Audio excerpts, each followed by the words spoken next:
ధ్యానంనకై ఏర్పాటు చేయబడిన వాక్యాన్ని చదువుకుందాము. లూకా సువార్త 23వ అధ్యాయము 41 నుండి 43 వరకు. మనకైతే ఇది న్యాయమే, మనము చేసిన వాటికి తగిన ఫలము పొందుచున్నాము గాని ఈయన ఏ తప్పిదమును చేయలేదని చెప్పి ఆయనను చూచి, యేసు, నీవు నీ రాజ్యములోనికి వచ్చినప్పుడు నన్ను జ్ఞాపకం చేసుకొనుమనెను. అందుకు ఆయన వానితో, నేడు నీవు నాతో కూడా పరదైసులో ఉందువని నిశ్చయముగా నీతో చెప్పుచున్నానెను. అందరికీ వందనాలండి.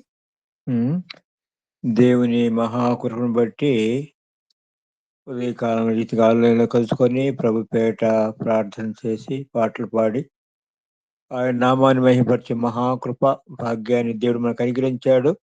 దాన్ని బట్టి దీనికి స్తోత్రాలు చెల్లిద్దాం. అదే సందర్భంలో మనం చదువుకున్న వాక్య భాగంలో ఉండి కొన్ని ఆత్మీయమైన పాఠాలు ప్రభు మాకు నేర్పించినట్లు నేను కూడా ఒక చిన్న ప్రార్థన చేస్తాను.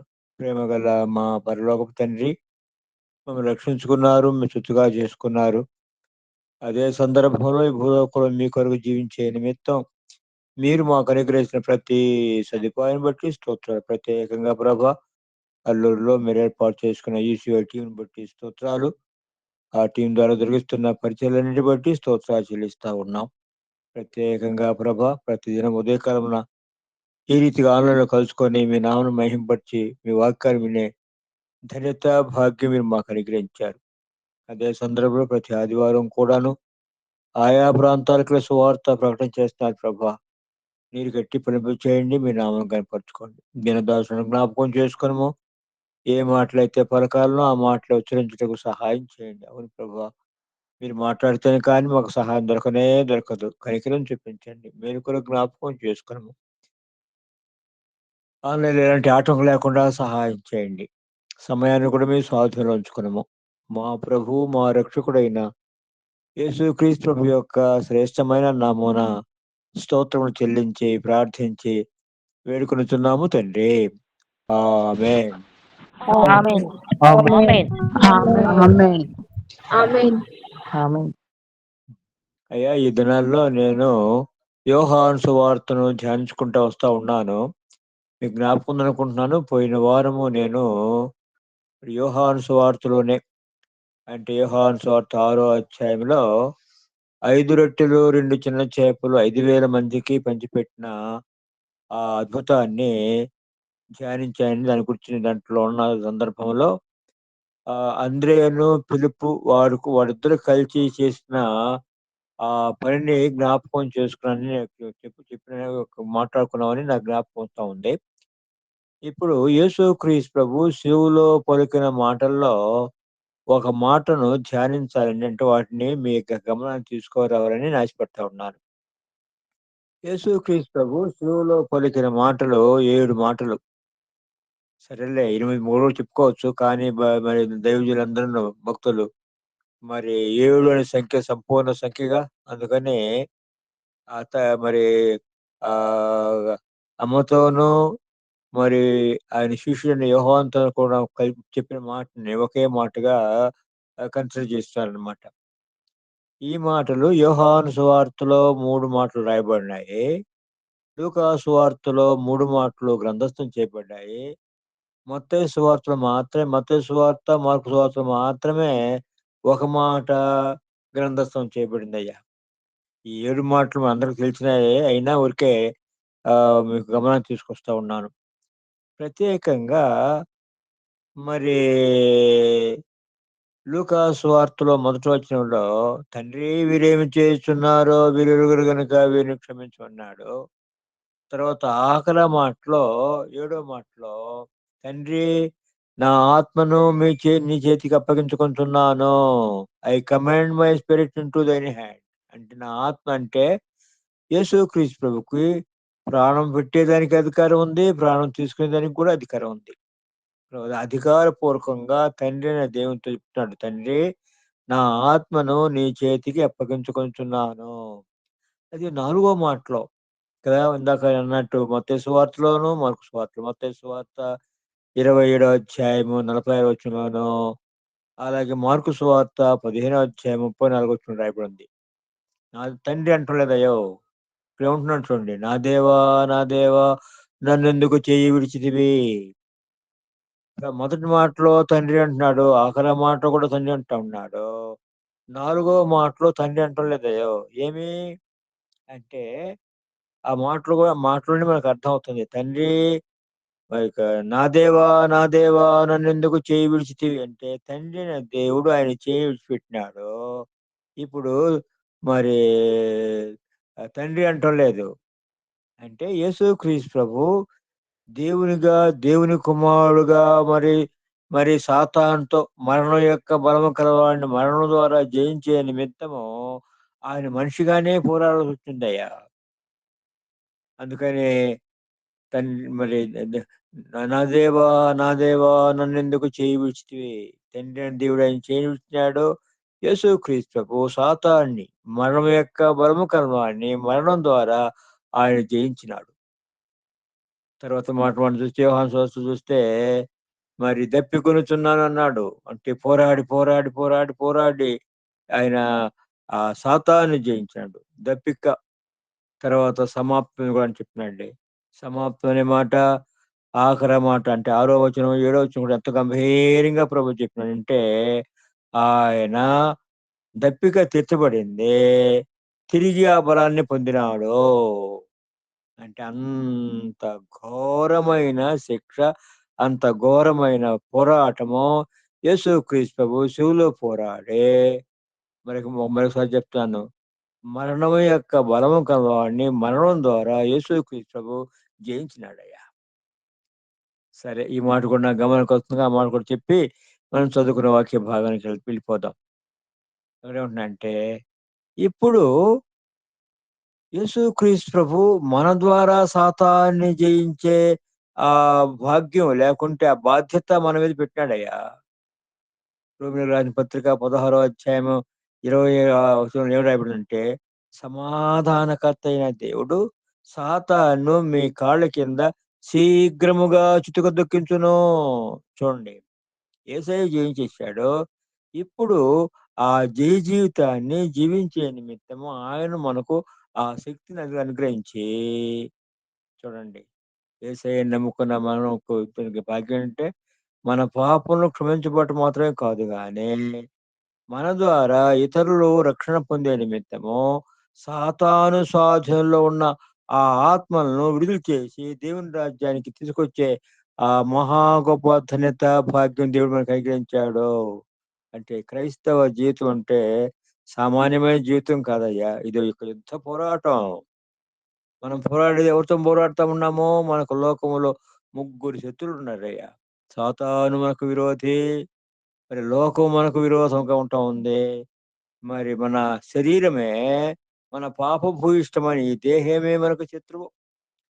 వీటి మీద మనం జయ జీవితం జీవించి జయాన్ని పొంది సాతాను స్వాధీనంలో ఉన్న ఆత్మలను విడుదల చేసి దేవుని రాజ్యం చేర్చే ఆ మహాకృపా భాగ్యం ధన్యత దేవుడు మనకు అనుగ్రహించినాడు.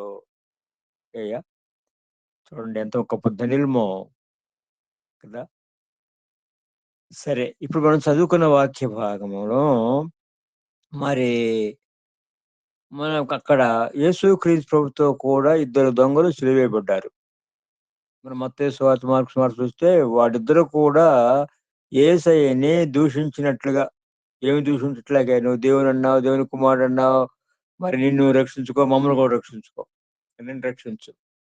కానీ వారిలో రెండో వాడు ఏమంటున్నాడంటే, మరి ఇప్పుడు మారు మనసు పొంది తన తోటి దొంగతో చెప్తా ఉన్నాడు, ఎందుకయ్యా నువ్వు ఇట్లా అంటున్నావు, మనకైతే ఇది న్యాయమే, ఆయన ఏ నేరం చేయలేదని చెప్పి. ఇప్పుడు ప్రభుత్వం ఏమో రిక్వెస్ట్ చేసుకున్నాడంటే, రేపు నీవు వచ్చి నీ రాజ్యంతోనే వచ్చినప్పుడు నన్ను జ్ఞాపకం చేసుకో అంటే, ప్రభు ఏమంటున్నాడంటే, రేపు నేను నా రాజ్యం రేపు రాజ్యంతో వచ్చేటప్పుడు కాదు, ఈ రోజే, నేడే నీవు నాతో కూడా పరదైసులో ఉందవో కదా. మన ప్రభుని యేసుక్రీస్తు చనిపోయి అది మరి అంటే చనిపోయినంత వరకు, లేక ఇంకో మాట చెప్పాలంటే యేసుక్రీస్తు ప్రభు పునరుత్థానుడైనంత వరకు కూడాను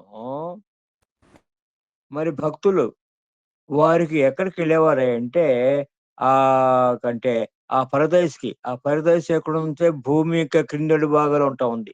ఎందుకంటే చాలా మంది భక్తులు పరదైస్ అంటే మరి మూడో ఆకాశము ఏమో కదా, మూడో ఆకాశం అపోస్తుల పౌలు కూడా చెప్పాడుగా, నేను ఒక భక్తుని ఎరుగుదును, ఒక మనిషిని ఎరుగుదును. మరి ఈ విషయాన్ని మనం కొరింథీయులకు రాసిన 2వ పత్రిక 12వ అధ్యాయము మొదటి 3 వచనాల్లో మనం ఈ విషయాన్ని మనము చూసుకోవచ్చు.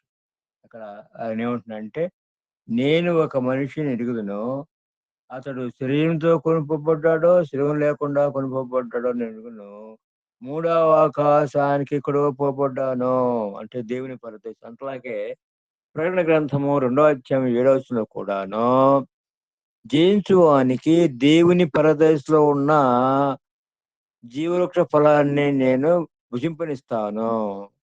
అంటే దేవుని యొక్క పరదైసు, దేవుని పరదైసు, మూడో ఆకాశం ఉండే పరదైసు. అంటే మన ప్రభుని యేసుక్రీస్తు ఆయన చనిపోయి ఎక్కడికి పోయాడంటే భూమి యొక్క క్రింది అడుగు భాగాల్లో ఉన్న ఆ పరదైసుకు పోయాడయ్యా.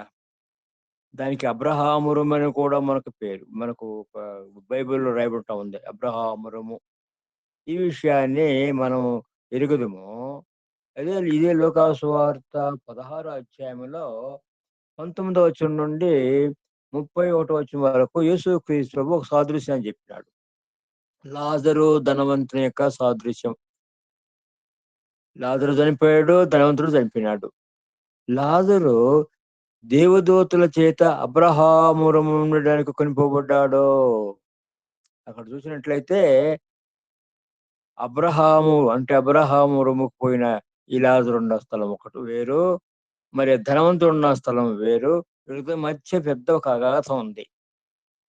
అబ్రహామురము అంటే యేసుక్రీస్తు ప్రభు ఆయన చనిపోయినప్పుడు ఈ యొక్క సరే ఈ మాట కూడా చెప్తాను.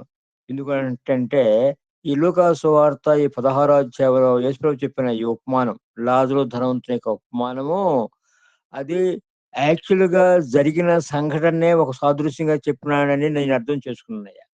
ఎందుకు అంటే యేసు ప్రభు అనేకమైన ఉపమానాలు చెప్పాడుగా. ఆ ఉపమానంలో ఎక్కడ కూడాను ఒక వ్యక్తి యొక్క పేరు ప్రస్తావన చేయబడలేదు. ఉదాహరణకి ఇద్దరు ఒక స్వాతం చెప్పుకున్నాము.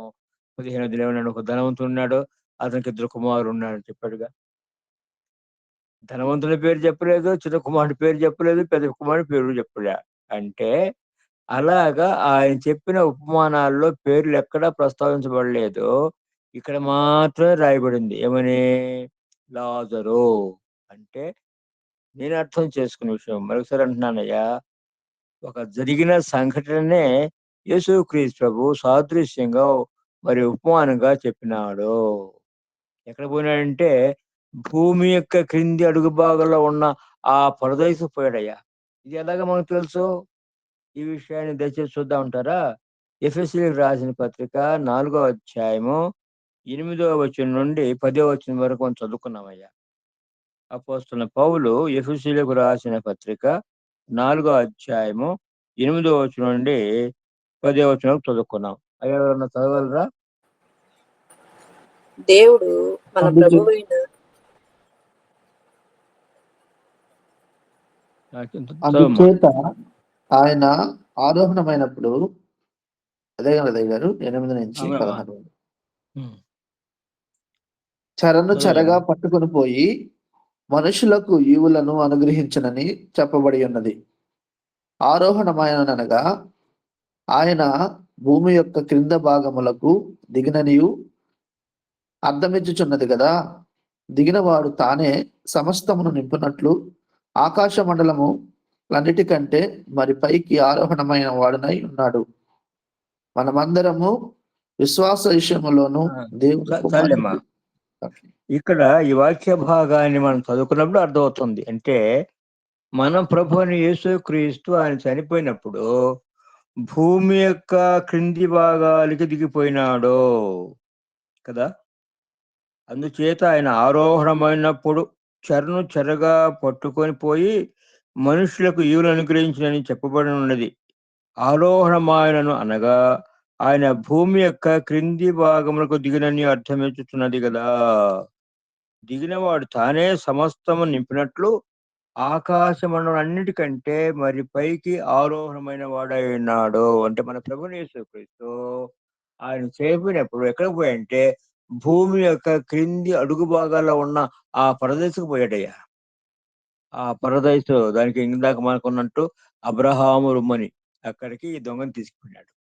అక్కడ యేసుక్రీస్తు ప్రభు మరి 3 దినాలు ఆ సమాధిలో ఉండి 3వ దినాన అప్పుడు పునరుత్థానుడైనాడు. 3వ దిన పునరుత్థానం. సరే, ఆ విషయాన్ని కూడా ఒకసారి చూసుకుందాం. అంటే దయచేసి చూడండి. పేతురు రాసిన 2వ పత్రిక 3వ అధ్యాయము 18వ వచనం నుండి 22వ వచనం వరకు కూడా చదువుకుందామయ్యా. పేతురు రాసిన 2వ పత్రిక 3వ అధ్యాయము 18వ వచనం నుండి 22వ వచనం వరకు చదువుతామా? మన ప్రభువును రక్షకుడైన యేసు క్రీస్తు అనుగ్రహించు కృపయందును జ్ఞానమందును అభివృద్ధి పొందుడి. ఆయన ఇప్పుడు యుగంత దినమయు వరకు మహిమ కలుగును గాక. ఆమేన్. ఏమా ఎన్నో వచనం చెప్పిన నేను? 3వ అధ్యాయము 18వ వచనం నుండి 22 వరకు నాయనా. 22వ వచనం సార్ 18 వరకు ఉంది. పేతురు రాసిన మొదటి పత్రిక 3వ అధ్యాయము 18వ వచనం నుండి 22వ వచనం వరకు నాయనా. దేవుని చిత్తం అలాగున్న ఎడలా కీడు చేసి శ్రమ పడుట కంటే మేలు శ్రమ పడుటయే బహు మంచిది. ఏమనగా మనము దేవుని యొద్దకు తెచ్చుటకు అనీతిమంతుల కొరకు నీతిమంతులైన క్రీస్తు శరీర సమయములో సంపబడి ఆత్మ విషయములో బ్రతికింపబడి పాపం విషయములో ఒక్కములో ప్రవేశించుడి. పాపం చే విషయములో ఒక్కసారే శ్రమ పడిను. దేవుని దీర్ఘశాంతము ఇంకా కనిపెట్టుబడినప్పుడు పూర్వము నోవహు దినములో ఓడ సిద్ధపరచబడుచుండగా అవిధేయులైన వారి యొద్దకు అనగా చెరలో ఉన్న ఆత్మల యొద్దకు ఆయన ఆత్మరూపిగానే వెళ్ళి వారికి ప్రకటించెను. ఆ ఓడలో కొందరు అనగా 8 మంది నీటి ద్వారా రక్షణ పొందిరి. దానికి సాదృశ్యమైన బాప్తిసము ఇప్పుడు మిమ్మును రక్షించుచున్నది. అదేదనగా శరీర మాలిన్యము తీసివేయట కాదు గాని యేసుక్రీస్తు పునర్దాంతము మూలముగా దేవుని విషయము నిర్మలమైన మనస్సాక్షికిచ్చు ప్రత్యుత్తరమే. ఆయన పరలోకమునకు వెళ్ళి దూతల మీద అధికారుల మీద శక్తుల మీద అధికారము పొందిన వారై దేవుని కూడి పారిశ్రముగా ఉన్నాడు. దేవుని కుడి పార్శ్వముగా ఉన్నాడు. ఎట్లా ఒక్కడంట ఇక్కడ ఏం చెప్తానంటే నోవహు దినాల్లో జరిగిన సంభవాన్ని గురించి చెప్తూ అని ఏమంటే పూర్వము నోవహు దినముల్లో ఓడ సిద్ధపరచబడుతుండగా అవిధేయులైన వారి యొద్దకు అనగా చెరలో ఉన్న ఆత్మల యొద్దకు ఆయన ఆత్మరూపిగానే వెళ్ళి వారికి ప్రకటించెను.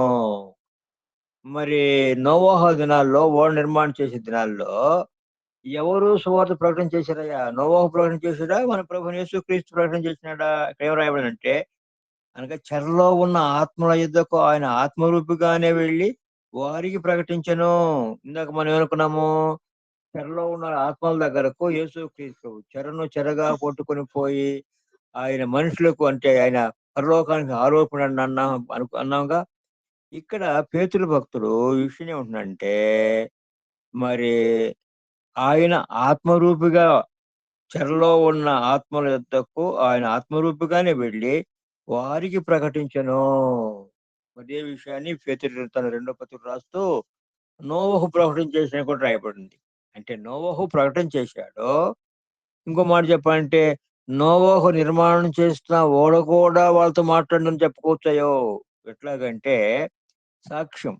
ఆ ఓడ నిర్మాణం చేస్తా ఉన్నారు. ఆ దారిని పోతా ఉన్న మనుషులు ఏంటయ్యా మీరు చేసే పని? ఇట్లాగో జలప్రళయం వస్తుందట. తన కొరకు నోవహు ఇక ఓడని నిర్మాణం చేస్తా ఉన్నాడు. ఆయన చేస్తున్నాడు, పని వాళ్ళు కూడా పెట్టుకుని ఉంటాడుగా. అంటే ఇలాగా మాట్లాడేది ఏంటంటే యేసుక్రీస్తుని కూర్చిన మాటలు అంటే ఆయన సువార్త ఎలాగా తెలియజేయబడుతుందంటే ఒకటి మనం నోటి ద్వారా తెలియజేస్తా ఉన్నాం.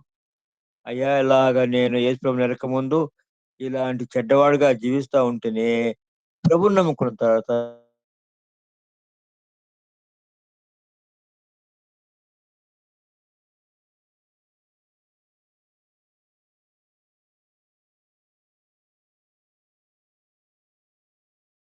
తక్షణ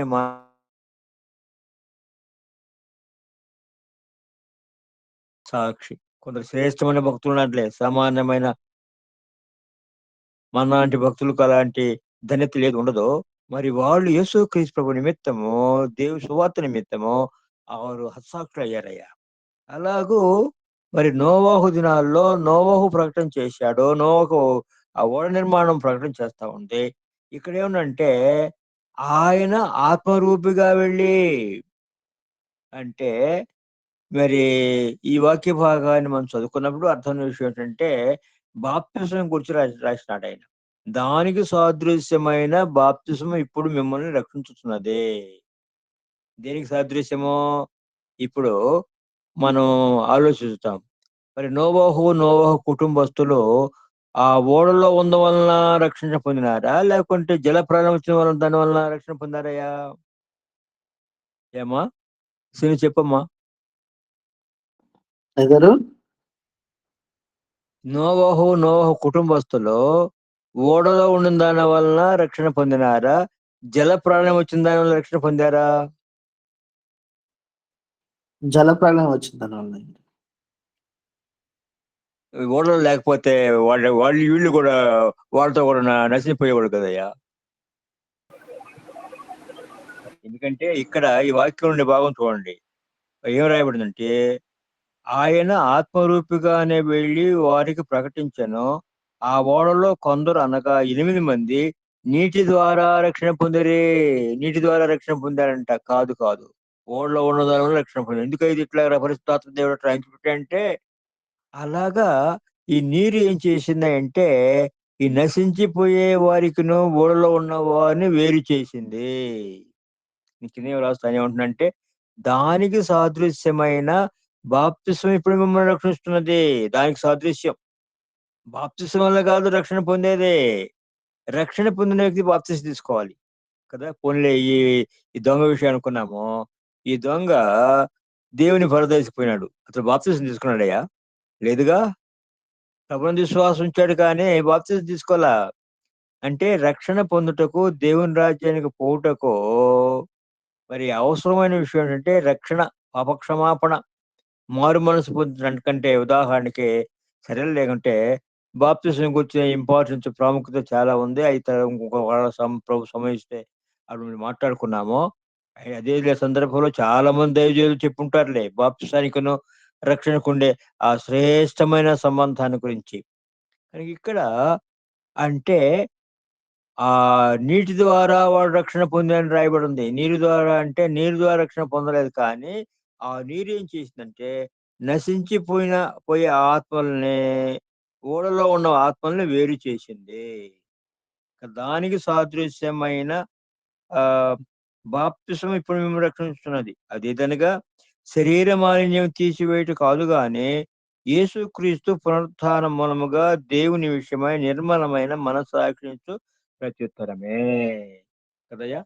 ఈ పరదైసు భూమి యొక్క క్రింది అడుగు భాగంలో ఉన్న పరదైసుకు యేసుప్రభు ఉన్నాడు. అక్కడ పోయి ఆ 3 దినాలు ఆ చెరలో ఉన్న ఆత్మలు అంటే ప్రారంభం నుండి యేసుక్రీస్తు ప్రభు పునరుత్థానుడైనంత వరకు చనిపోయిన పరిశుద్ధుల యొక్క ఆత్మలన్నీ కూడాను ఆ భూమి యొక్క క్రింది అడుగు భాగంలో ఉన్న ఆ పరదేశకు పోయేవాళ్ళయ్యా.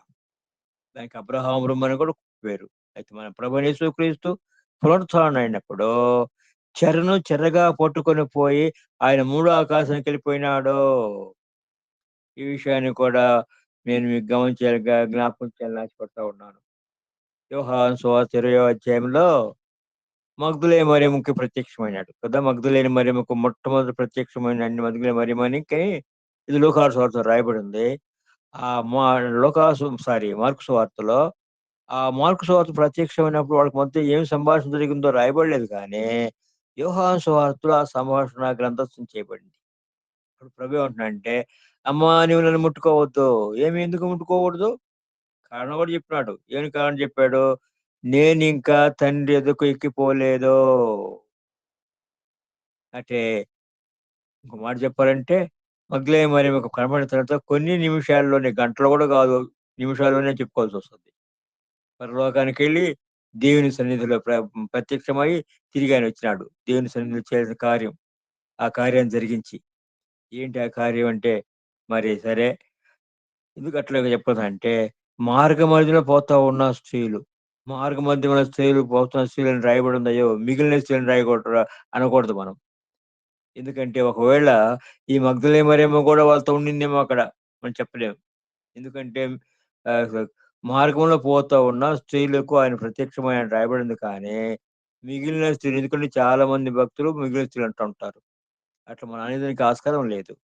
ఒకవేళ మగ్దలేనే మరియమ్మ కూడా అట్లా ఉండొచ్చు, వాళ్ళతో ఉండుండొచ్చు. అక్కడ ప్రభు వారు వారికి వాళ్ళు ఆయన ప్రభు పాదాలు పట్టుకొని ఆయనకి నమస్కారం చేసేటట్లు అనుమతించాడయ్యా.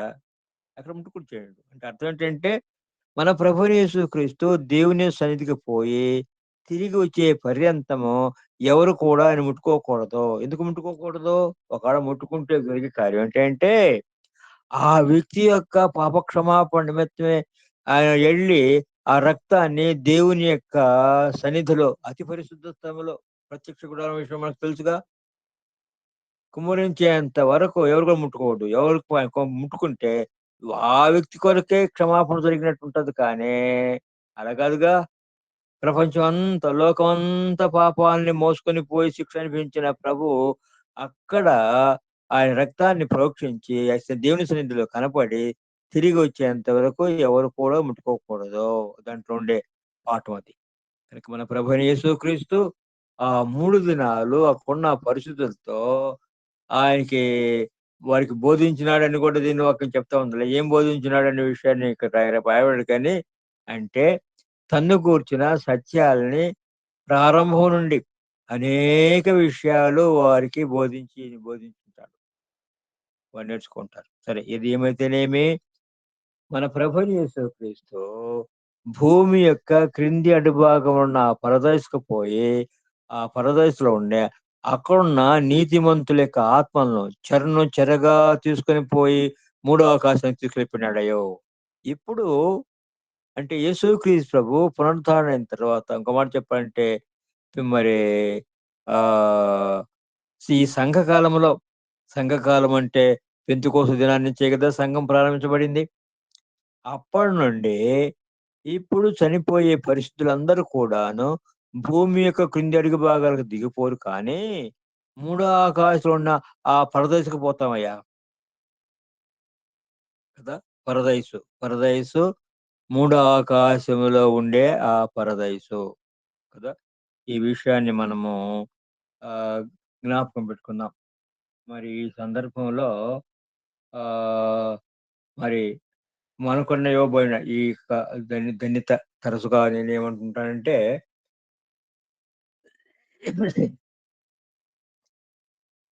కనుక అంటే యేసుక్రీస్తు ప్రభు యొక్క అంటే ఆఖరి నిమిషాల్లో కూడా ప్రభువునందు విశ్వాసం ఉంచిన ఆ వ్యక్తి రక్షణ పొంది యేసుక్రీస్తు ప్రభుతో కూడా ఆ భూమి అన్ని కింది అడుగు భాగంలో ప్రవేశిపోయినాడు. ఎందుకంటే సరే, బాప్తిసానికును రక్షణకున్న సంబంధాన్ని ఒక్క మాట నేను మనం చదువుకున్న వాక్య భాగంలోనే ఒక మాట చెప్పి ముందుకు దాటిపోతాను. అంటే బాప్తిసం వల్ల రక్షణ కాదు, గానీ రక్షణ పొందిన వ్యక్తి తప్పకుండా బాప్తిసం తీసుకోవాల్సిందే. అక్కడ ఏం రాయబడింది? శరీర మాలిన్యము తీసివేయుట కాదు గానీ. ఎప్పుడైతే బాప్తిసం తీసుకుంటాడో అప్పుడు ఏమైందంటే, ఆ చనిపోయిన వ్యక్తి మరి సమాధి చేపట్టాడనమాట. సమాధి ఆయన ఒక దైవజనుని యొక్క సాక్షి నాకు వస్తా ఉంది, కానీ మరి సమయం లేదు గనుక నేను ముగిచేస్తా ఉన్నాను. అంటే బాప్తిసం తీసుకుంటే ఆ పాత జీవితాన్ని సమాధి చేస్తాం కనుక సంతోషం. అంటే బాప్తిసం తీసుకున్నప్పుడు వచ్చే సంతోషం ఎంత గొప్పగా ఉంటుందంటే అంత గొప్పగా ఉంటుంది. అనుభవపూర్వకంగా నేను చెప్తాను. నేను కూడా రక్షణ పొందినాను. చాలా దినాలంటే నెలలని నేను చెప్పాలంటే సంవత్సరాలు కూడా పోస్ట్‌పోన్ చేశా. నేను రక్షణ పొందాను. చనిపోతే యేసయ్య రాజ్యంలో ఉంటాను. ఎందుకు బాప్తిసం తీసుకోవాలి? కానీ ఒక దైవజనుడు బాప్తిసంకి వచ్చిన ప్రాముఖ్యత నాకు చెప్పినప్పుడు, అప్పుడు బాప్తిసం తీసుకున్నాను. అప్పుడు ఎంత సంతోషపడ్డానంటే అప్పటి నుండి ఎంత గొప్ప సంతోషం అంటే ఎందుకని కదా దేవుని వాక్యం చెప్పే సత్యం. చెప్పన సత్యమును మహిమాయుక్తమైన సంతోషం. కనుక నిజం చెప్పాలంటే రక్షణ పొందిన మనము ఆత్మ సంబంధమైన జీవితంలో ఎదిగి వర్ధిల్లేదానికి నేను సాధారణంగా ఏమంటుంటా అంటే బాప్తిసం రెండవ మెట్టు. రక్షణ పొందేమో మొదటి మెట్టు, బాప్తిసం రెండే మెట్టు. ఇలాగ మెట్టు మీద మెట్టు, మెట్టు మీద మెట్టు ఎక్కి రూపాంతర కొండ మీద శిష్యులు ఎలాగైతే యేసుక్రీస్తు ప్రభువుని ఆ రూపాంతర కొండ మీద ఆయన మహిమను చూసినారో, అట్లాగా మహిమలో మనం ఎదిగి వర్ధిల్లాలి. ఎందుకు ఈ మాట అంటున్నానంటే, చాలా మంది రక్షణ పొందినారు కానీ బాప్తిసంలోకి ముందుకు రావట్లేదు. ఇంకో చెప్పాలంటే ఎంత త్వరగా బాప్తిసం తీసుకుంటే అంత మంచిది కదా! ఈ విషయాల్లో ఈ పరదైసుని గురించిన విషయం. భూమి క్రింది అడుగు భాగంలో ఉన్న పరదైసుని ప్రభువు చెరను చెరగా పట్టుకొని పోయి మూడో ఆకాశానికి వెళ్ళిపోయాడు. ఇప్పుడు చనిపోయే భక్తులు వారి ఆత్మలో భూమికి యొక్క కింది అడుగు భాగం పోవు. వారు దేవుని పరదైసులో ఉంటారు. సరే. మరి సమయం లేదు గనుక మిగతా విషయం తర్వాత ఎప్పుడైనా మాట్లాడుకుందాము. ఇప్పుడు ఈ ఆఖరి దినాల్లో ఉంటున్న మన యొక్క పనంతా ఏంటంటే ఇలాగ ఇందాక నేనేమన్నాను? రక్షణ పొందిన వ్యక్తి మొదటి మెట్లు ఎక్కేసాడు. రక్షణ పొందినాడు. రెండో మెట్టు బాప్తిసము. ఇలాగ మెట్టు మీద మెట్టు ఎక్కి ఎక్కి యేసుక్రీస్తు యొక్క మహిమలో ఆయనతో సమానమైన మహిమలోకి మనం రావాలి. వస్తాంలే. అది దేవునికి మహా గొప్ప సంకల్పం. అది ఎప్పుడొస్తామంటే 1000 పరిపాలన కూడా ఉండదులే. 1000 పరిపాలనలు కూడా మన అంతస్తులు వేరు వేరుగా ఉంటాయి. ఆ మహిమ మీద ఆధారపడి ఉంటది. అయితే నిత్యత్వంలో క్రొత్త భూమి, కృతాకాశములో యేసుక్రీస్తు ప్రభుతో కూడా సమానమైన ఆ మహిమలో మనం ఉంటాము.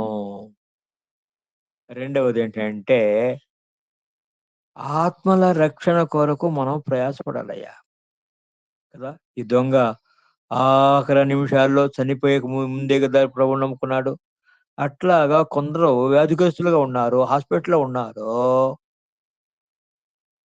మరి అదే ఒక మరి అక్కడికి పోయినాం మనం విజిట్ చేసాము. మరి ఆ ప్రక్క మాటకుండా ఆ వ్యక్తి అంతవరకు రక్షణ పొందలా. సువార్త చెప్పినప్పుడు తీర్మానం చేసుకున్నాడు. ఆ రాత్రే చనిపోయినాడు. అంటే బాప్తిసం తీసుకోలేదు కనుక దేవుని రాజ్యం పోడా? పోతాడు. అట్లాగా సమయం అనకుండా, అసమనకుండా అన్ని సందర్భాల్ని మనము సద్వినియోగపరుచుకొని అనేక ఆత్మల రక్షణ కొరకు మనం ప్రయాసపడాలని ప్రభు కోరుకుంటా ఉన్నాడయ్యా. ఈ విషయం మనం జ్ఞాపకం పెట్టుకొని ఆఖరి దినాల్లో ఉంటున్న మనం పొందిన రక్షణలో మహిమలో ఎదిగి వర్ధిల్లే నిమిత్తం అవును కదా! దేవుడు అనేకమైన సదుపాయాలు మనకు అనుగ్రహించాడు. ప్రతి ఉదయకాలమున 5 గంటల నుండి ఈదిగా ఆన్‌లైన్‌లో కలుసుకొని వస్తా ఉన్నామంటే అటువంటి దేవుడు మనకు అనుగ్రహించిన సదుపాయం ఇదొక సదుపాయము. ఇలాగ అనేకమైన సదుపాయాలు మనం సద్వినియోగపరుచుకొని నీతిలో, భక్తిలో, పరిశుద్ధిలో మహిమలో ఎదిగి వర్ధిల్లాలి. అదే సందర్భంలో ఆఖరి నిమిషాలు ఉంటున్న మనుషులను కూడా రక్షణలోకి తీసుకొచ్చి రేపు ప్రభు వచ్చినప్పుడు బలా నమ్మకమైన మంచి దాసుని పిలువబడే ఆ పిలుపుకు పాత్రగా జీవించాలని ప్రభు కోరుకుంటా ఉన్నాడు. అయ్యా! నాకు ఈ సమయం ఇచ్చిన ఈ టీమ్ వారికి మరి మా కుటుంబ తరపున వందనాలు చెప్తా ఉన్నాను. అవును ఈ రీతిగా మనము ఒకరికొకరు ప్రార్థన చేసుకొని ముందుకు సాగిపోయే ఈ మహాకృపా ధన్యత దేవుడు మనకు అనుగ్రహించాడు. దాన్ని బట్టి దీనికి స్తోత్రాలు చెల్లిద్దాం. అందరికీ వందనాలు. ఉంచుకుందాం. కృపాసక్తి సంపూర్ణుడైనటువంటి నా గొప్ప తండ్రి, అయ్యా నీ పాదాలకు వందనాలు, స్తుతులు, స్తోత్రాలు సమర్పించుకుంటూ ఉన్నాం దేవా. గడిచినటువంటి సమయం అంతా కూడా ప్రభువా నీ పాద సన్నిధిలో మమ్మల్ని అందరినీ కాచి కాపాడి శక్తితోనూ, బలంతోనూ, ఆరోగ్యంతోనూ, ఆయుష్తోనూ మమ్మల్ని నింపి అయా మాకు ఇచ్చినటువంటి సజీవత్వాన్ని బట్టి నీకే స్తుతులు, స్తోత్రాలు సమర్పించుకుంటూ ఉన్నాం దేవా. ఎన్నిక లేని వారం నాయన, పనికి మాలిన వారం ప్రభువా, అటు వారిని నాయన నీ పాద సన్నిధిలో ప్రభువా అనునిత్యం అనుక్షణం మమ్మల్ని వెన్నుతట్టి నడిపిస్తున్నటువంటి మా యొక్క గొప్ప తండ్రి నీ పాదాలకు ఎనలేని స్థుతులు స్తోత్రాలు సమర్పించుకుంటూ ఉన్నాం దేవా. అవును నా తండ్రి, లోకంలో జీవిస్తున్నటువంటి మేము అయ్యా ఇదిగో నా తండ్రి నీకు ఇష్టకరమైనటువంటి ప్రజలుగా నీ సొత్తుగా నీ పనిముట్లుగా నాయన మేము జీవించే విధంగా మమ్మల్ని ఆయత్తపరచండి. అట్టి మంచి మనస్సాక్షిని మాకు దయచేయమని ప్రార్థిస్తూ ఉన్నాం తండ్రి. నాయన చెప్పబడినటువంటి లేఖన భాగాలు మా జీవితాల్లో ఫలింపు చేయమని ప్రార్థిస్తూ ఉన్నాం. పరదైసును అయా మేము చేరుకోవాలంటే ఆనాడు ప్రభువా అయా ఇదిగో నా తండ్రి దొంగ ఏ విధంగా అయితే తన చివరి క్షణంలో ప్రభువా మారు మనసును పొందుకున్నాడో ప్రభువా అటు రీతిగా నాయన మా జీవితాలలో మీరు కూడా తండ్రి మమ్మల్ని తాకండి, ముట్టండి, మా జీవితాలను సరిచేయండి ప్రభువా. అట్టి పరదైసును మేము పొందుకోగలిగేటువంటి మంచి నాయన మనసుతో మమ్మల్ని నింపమని ప్రార్థిస్తూ ఉన్నాం తండ్రి. మీ కృపలో బలపరచండి, భద్రపరచండి అయ్యా. ఇదిగో నా తండ్రి మాకు వస్తున్నటువంటి ఇరుకుల్ని ఇబ్బందుల్ని జయించగలిగేటువంటి శక్తిని మాకు దయచేయమని ప్రార్థిస్తున్నాం.